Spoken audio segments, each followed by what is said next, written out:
Welcome to the class. This is a series on company law, and in this is part 2 of membership. In the earlier video on membership, we have discussed about who is a member, who can become member of a company, and how to acquire membership. Okay, so if you haven't seen that video, I'm putting the link in the description box. You can go and watch.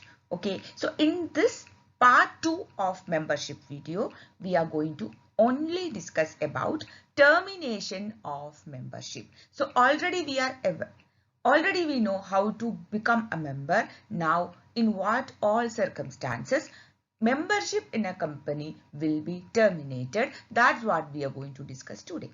Okay, let's see. Termination of membership.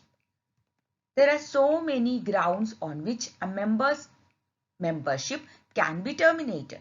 The first one is transfer of shares. So this is only with reference to shareholders.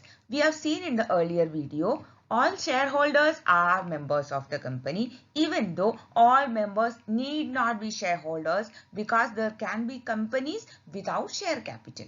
So right now we are considering companies with share capital, where the member will be holding shares, and if he transfers those shares either by selling or gifting, what happens? He ceases to become a member naturally. So transfer is one ground whereby one member voluntarily exercises his decision to terminate the membership. Okay, now let's see. Forfeiture. Yes, but forfeiture is an action taken by the company. By subscribing to a shareholder owes company the subscription price. Whatever is the face value of the share must be paid to the company. Company will give an option of paying that subscription price in installments. These installments are called calls on shares. So whenever the company make a call on share, the shareholder is supposed to pay that price. Okay, and if continuously the shareholder is making a default on the calls of share, company can take a decision to forfeiture. Okay, so forfeiture is a voluntary action taken by the company, not by the shareholder, to stop the contract or to terminate the membership. But at the same time, forfeiture of shares is not a normal regular feature of the company. According to company law, if a company wants to do this, company's articles of association must contain provisions allowing company to do this. Okay, now lien. Yes, even though company's shares are the property of the shareholder, in case if the shareholder is not paying the subscription price, companies might exercise lien on share. We have already discussed what is lien. Lien is a right of a person by which he can hold back goods belonging to somebody else. Normally you cannot do that, but lien gives you this special power in special situations. Like a company can hold back the shares of a shareholder who is refusing to pay the shares. Naturally, that will result in termination of membership. Okay, so we have discussed in earlier videos that right of lien might give even right to resell the shares to somebody else. If that happens, naturally the membership is terminated, isn't it? Yes.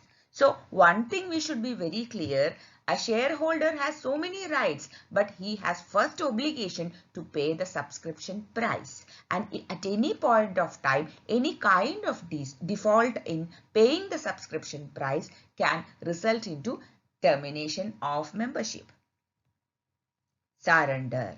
If the shareholder surrenders his shares for whatever reasons to the company, again surrendering of share is also a provision which must contain in the articles of association of the company. So once you surrender, you are actually waiving all your right as a shareholder, and thereby it results in termination of membership. Execution of decree of court. when this will happen? As we all know, shareholders are the owners of the company, and being a shareholder, he gets a proprietary right. That means share certificates are like any other asset.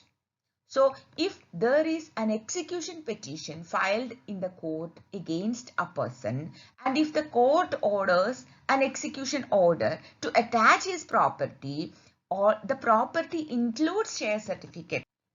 So if by such an order, if his assets are attached, including the share certificate, he loses rights over the shares, and therefore that will result in termination of membership. Rescinds the contract. This can happen. Suppose a person buys the shares reading the prospectus, but whatever details given in the prospectus were false or misleading, which he realized later.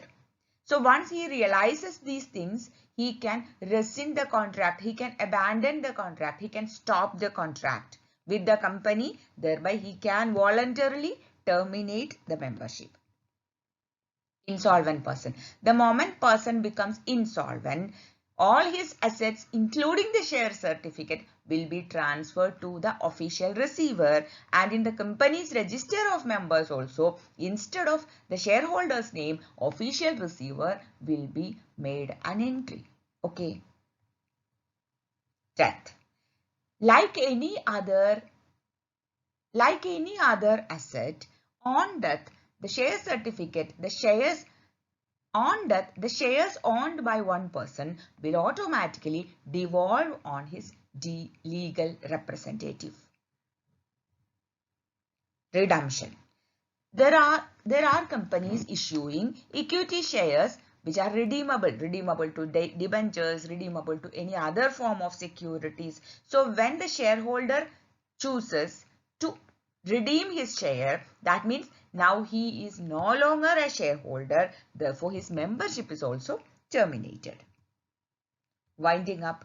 We all know what is winding up. At the time of winding up, company pays off all the liabilities from the assets, and on the remaining assets, company will pay off to its equity shareholders and other stakeholders, isn't it? So once it is paid off everything, there is no membership, there is no company. It's the end of the long saga. Okay, so these are the various methods by which a company's membership can be terminated. Some of them are voluntary on the part of the member, and some of them are voluntary on the part of the company, and some of them are compulsory and automatic, like death and insolvency. Okay, so I hope you understood the various methods by which membership in a company is terminated. If you have any doubts, you need clarification, please make use of my comment box. I'll be very happy to help.